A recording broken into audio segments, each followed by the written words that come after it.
আসসালামু আলাইকুম। সংবাদে আপনাদের সবাইকে স্বাগত জানাচ্ছি। আমি ফিরোজ তোহা। শুরুতেই সংবাদ শিরোনাম।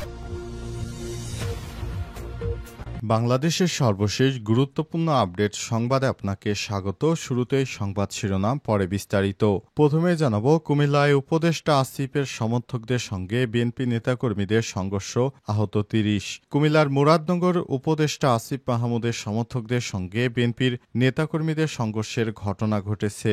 এই ঘটনায় উভয় পক্ষের অন্তত ৩০ জন আহত হয়েছে। এর মধ্যে একজন ইউপি সদস্য ও গণমাধ্যম কর্মীও রয়েছে। আজ মুরাদনগর উপজেলা সদরে আল্লাহ চত্বরে ঘটনা ঘটে। এদিকে এই ঘটনার পর থেকে ওই এলাকায় দুই পক্ষের নেতাকর্মীদের মাঝে চরম উত্তেজনা বিরাজ করছে। জানাবো, তেল আবিবে ক্ষেপণাস্ত্র হামলা, আশ্রয় কেন্দ্রের দিকে ছুটলেন লাখ লাখ ইসরায়েলি। ইসরায়েলের তেল আবিবের উপকণ্ঠে অবস্থিত বেন গুরিয়ন আন্তর্জাতিক বিমানবন্দরে ক্ষেপণাস্ত্র হামলা চালিয়েছে হুতি যোদ্ধারা। ফিলিস্তিন 2 হাইপারসনিক ব্যালিস্টিক ক্ষেপণাস্ত্র দিয়েই হামলা চালানো হয়েছে বলে দাবি করেছে যোদ্ধারা, খবর আনাদুল এজেন্সির। এরপর জানাবো, ইরানের সঙ্গে সংঘাত, ইসরায়েলকে ক্ষেপণাস্ত্র প্রতিরক্ষা দিতে সৌদিকে অনুরোধ করেছিল যুক্তরাষ্ট্র। গেল জুনে ইরান ইসরায়েল সংঘাতের সময় তেহরানের ব্যালিস্টিক ক্ষেপণাস্ত্র প্রতিরোধ করতে গিয়ে তেল আবিবের ভান্ডার থেকে terminal high altitude area defence বা থার্ড টান পড়েছিল। তখন সৌদি আরবের কাছে এই প্রতিরক্ষা ব্যবস্থা না থাকলেও যুক্তরাষ্ট্রের তৈরি অন্য আকাশ প্রতিরক্ষা ব্যবস্থা সৌদির হাতে মজুদ ছিল। ইসরায়েলকে কিছু আকাশ প্রতিরক্ষা ব্যবস্থা দিতে সৌদি সরকারকে অনুরোধ করেছিল মার্কিন প্রেসিডেন্ট ডোনাল্ড ট্রাম্প, কিন্তু সৌদি আরব সেগুলো ইহুদিবাদী ইসরায়েলকে দেয়নি। আজ মার্কিন 2 কর্মকর্তা বিষয়টি নিশ্চিত করেছেন। এদিকে ভারতীয় পণ্যের উপর 25% শুল্ক আরোপ, ট্রাম্পের রুপির পতন। আলহামদুলিল্লাহ, অবশেষে ভারত থেকে আমদানি করা পণ্যে 25% শুল্ক আরোপ করল মার্কিন যুক্তরাষ্ট্র। আগামী 1 আগস্ট থেকে এই শুল্ক কার্যকর করা হবে। আজ 30 জুলাই এক প্রতিবেদনে রয়টার্স এই তথ্য নিশ্চিত করেছে। এদিকে যুক্তরাষ্ট্র ভারতের ঐতিহাসিক যৌথ অভিযান শুরু, দুর্যোগ মোকাবেলায় মিলবে বাড়তি সুবিধা। পৃথিবীর পৃষ্ঠে অতি সূক্ষ্ম পরিবর্তন শনাক্ত করার লক্ষ্যে প্রথমবারের মতো আকাশে একটি স্যাটেলাইট পাঠানো হয়েছে। এই প্রচেষ্টা প্রাকৃতিক দুর্যোগ মোকাবেলায় ভূমিকা রাখতে পারে বলে আশা করা হচ্ছে।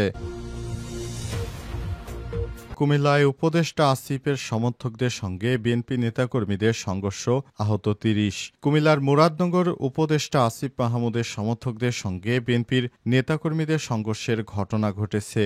এই ঘটনায় উভয় পক্ষের অন্তত ৩০ জন আহত হয়েছে।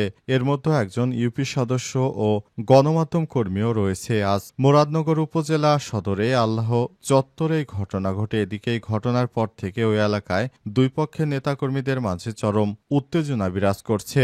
জানা যায়, বিকেলে পূর্ব ঘোষিত কর্মসূচি অনুযায়ী মুরাদনগর উপজেলার সদরের আল্লাহ চত্বরে এনসিপির নেতৃত্ববৃন্দ উপদেষ্টা আসিফ মাহমুদ সজীব ভুঁইয়ার সমর্থকরা বিক্ষোভ নিয়ে সমাবেশে জড়ো হন। এ সময় সমাবেশ লক্ষ্য করে বেশ কয়েকটি ইটপাটকেল নিক্ষেপ করা হয়। এরপরই দুই পক্ষের মধ্যে ধা পাল্টা ধা শুরু হয়। হামলা ও ধা পাল্টা ধা হয়। আসিফ মাহমুদের অনুসারী 15 জন আহত হন।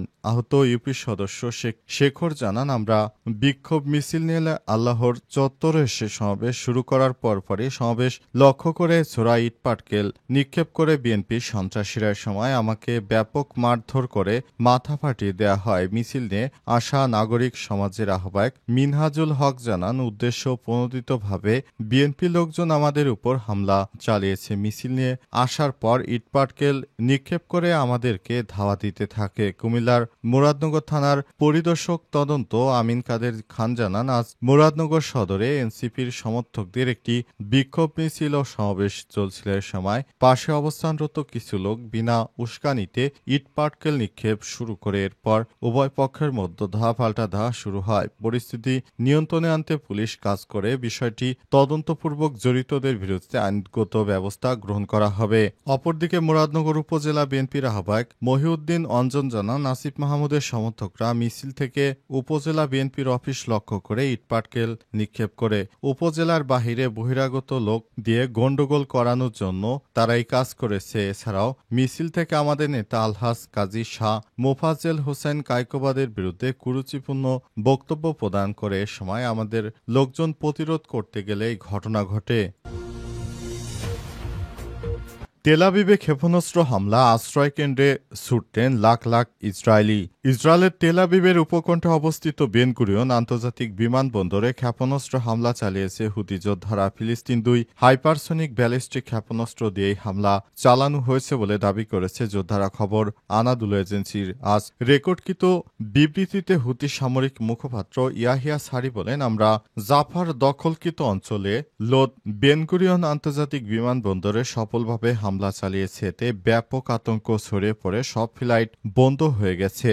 তবে ইসরায়েলি সামরিক বাহিনী এই হামলার দাবি প্রত্যাখ্যান করেছে। দেশটির প্রতিরক্ষা বাহিনী আইডিএফ জানিয়েছে, আমরা সফলভাবে ইহুদিবাদী ইসরায়েলের দিকে যে ক্ষেপণাস্ত্রটি এসেছিল সেটি সফলভাবে আমরা প্রতিহত করেছি। এই হামলায় কোনো হতাহত বা ক্ষয়ক্ষতির ঘটনা ঘটেনি বলেও দাবি করছে ইসরায়েলি কর্তৃপক্ষ। হুতি সামরিক বাহিনীর মুখপাত্র ইয়াহিয়া সারি দাবি করেন, এই হামলা ছিল একটি প্রতিশোধমূলক প্রতিক্রিয়া যা গাজা উপত্যকায় ইসরায়েলি বাহিনীর পুনরায় হামলা শুরু করার পর থেকে ধারাবাহিকভাবে চলছে। গত মার্চে প্রায় 2 মাসব্যাপী এক অনিশ্চিত যুদ্ধবিরতির পর ইসরায়েল আবার এই পূর্ণমাত্রার গাজায় অভিযান শুরু করে। এর জবাবে হুতি যোদ্ধারা ইসরায়েল লক্ষ্য করে একের পর এক ড্রোন ও ক্ষেপণাস্ত্র হামলা চালাচ্ছে।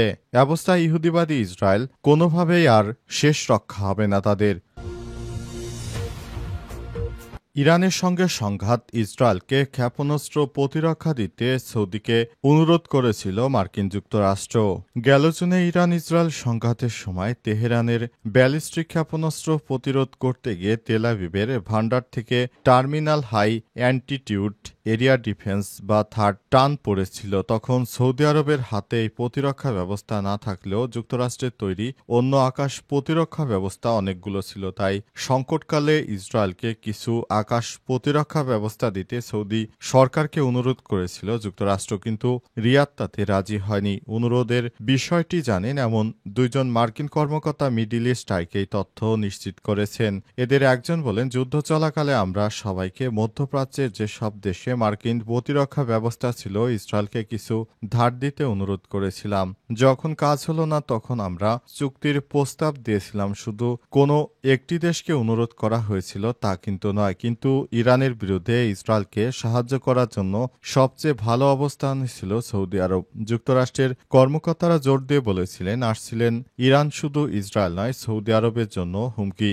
সৌদি আরবের হাতে থাকা যুক্তরাষ্ট্রের তৈরি আকাশ প্রতিরক্ষা ব্যবস্থা আগেই নিজেদের বিভিন্ন স্থানে মোতায়েন করা হয়েছিল। কিছুদিন আগে সব প্রতিরক্ষা ব্যবস্থা লক্ষ্য করে ক্ষেপণাস্ত্র ও ড্রোন দিয়ে হামলা চালিয়েছিল ইয়েমেনের হুতি যোদ্ধারা। ইরান ও ইসরায়েলের মধ্যে যখন সংঘর্ষ চলছিল ঠিক তখনই নিজেদের কেনা থার্ড ক্ষেপণাস্ত্র ব্যবস্থার প্রথম ব্যাটারিটি গ্রহণের জন্য প্রস্তুতি নিচ্ছিল সৌদি আরব। এটি নিজেদের সার্বভৌমত্ব তহবিল দিয়েই কিনেছিল রিয়াদ। তবে ইসরায়েল ও ইরানের যুদ্ধবিরতির মাত্র 9 দিন পর 3 জুলাই সৌদির সেনাবাহিনী এই ব্যাটারি ইউনিটকে ভালোভাবেই চালু করেছিল। তারা সেই ইউনিটটি ইসরায়েলকে দিতে চায়নি। ইরান ইসরায়েলের সংঘাতের এক পর্যায়ে মার্কিন কর্মকর্তাদের মধ্যে নিজেদের আকাশ প্রতিরক্ষা ব্যবস্থা মজুদ ফুরিয়ে যাওয়া নিয়ে উদ্বেগ ছিল, কারণ তখন ইসরায়েলের বিভিন্ন নিশানায় ব্যাপক ব্যালিস্টিক ক্ষেপণাস্ত্র হামলা চালাচ্ছিল ইরান। ইরান ইসরায়েল সংঘাতের সময় মিডল ইস্ট আই প্রথম জানিয়েছিল যুক্তরাষ্ট্রের ব্যালিস্টিক ক্ষেপণাস্ত্র প্রতিরক্ষা ব্যবস্থা এবং ইসরায়েল এই ধরনের প্রতিরক্ষা ব্যবস্থা সৌদির কাছ থেকে পেতে পারে, কিন্তু শেষ পর্যন্ত সৌদি সেগুলো তাদের দেয়নি। ভারতীয় পণ্যের উপর 25% শুল্ক আরোপ, ট্রাম্পের রুপির পতন। ভারত থেকে আমদানি করা পণ্যের 25% শুল্ক আরোপের ঘোষণা দিয়েছে মার্কিন প্রেসিডেন্ট ডোনাল্ড ট্রাম্প। আগামী 1 আগস্ট থেকে শুল্ক কার্যকর করা হবে। আজ এক প্রতিবেদনে রয়টার্স এই তথ্য নিশ্চিত করেছে। প্রতিবেদনে বলা হয়েছে, যুক্তরাষ্ট্রের সঙ্গে চুক্তির এখনও চূড়ান্ত হয়নি। কৃষিপণ্য ও ডেইরি খাতে ভারতের অনমনীয় অবস্থানের কারণে আলোচনা আটকে আছে। এর আগে ভারতের পক্ষ থেকে রাশিয়া রাশিয়া থেকে জ্বালানি ও সামরিক সরঞ্জাম কেনার কারণে অতিরিক্ত জরিমানা দেওয়ার ইঙ্গিত দিয়েছিলেন ডোনাল্ড ট্রাম্প। শুল্ক ঘোষণার পরপরই ভারতের রুপি ডলারের বিপরীতে দুর্বল হয়ে পড়েছে, আর শেয়ার বাজার 0.7% পর্যন্ত পতন হয়েছে। বিশ্লেষকদের মতে এই সিদ্ধান্ত ভারতের রপ্তানি খাতে বিরূপ প্রভাব ফেলবে। উল্লেখ্য, চলতি বছরে নিয়ে পঞ্চমবারের মতো যুক্তরাষ্ট্র ভারতের বাণিজ্যিক আলোচনা স্থগিত হল। দুই দেশের মধ্যে এই ধরনের বাণিজ্য চুক্তি এখন এমন একটি পর্যায়ে এসেছে, যদি এই বাণিজ্য চুক্তিটি সঠিকভাবে না করা হয় তাহলে খুবই খারাপ অবস্থানে পড়ে যাবে ভারত। ভারত মনে করেছিল তাদের বন্ধু যুক্তরাষ্ট্র তাদের জন্য খুব অল্প মানের কিছু শুল্ক আরোপ করবে, কিন্তু ট্রাম্প প্রশাসন ভারত রাশিয়ার কাছ থেকে জ্বালানি তেল কেনার কারণে আগে থেকেই রাশিয়া এবং ভারতের প্রতি তার মনক্ষুণ্ণ ছিল। অবশেষে সময় ও সুযোগ পেয়ে ট্রাম্প সরাসরি ভারতের উপরে এই শুল্ক চাপিয়ে দিল, যেটা ভারতের জন্য বড় ধরনের কাল হয়ে দাঁড়িয়েছে। এছাড়া এই সুযোগটি যদি বাংলাদেশ কাজে লাগাতে পারে কিংবা বাংলাদেশের সঙ্গে যদি ভালো সম্পর্ক গড়ে ওঠে যুক্তরাষ্ট্রের, তাহলে বাংলাদেশিদের জন্য খুবই ভালো একটি সময় অপেক্ষা করছে। কারণ ভারতের পণ্য হটিয়ে বাংলাদেশ থেকে এই পণ্যগুলি সরাসরি যুক্তরাষ্ট্রের বাজারে ভারতের পণ্যের বিরুদ্ধে ফাইট করতে পারবে। সেটা বাংলাদেশি পণ্যের বিক্রির হার অনেক অংশ বাড়িয়ে দিতে পারে।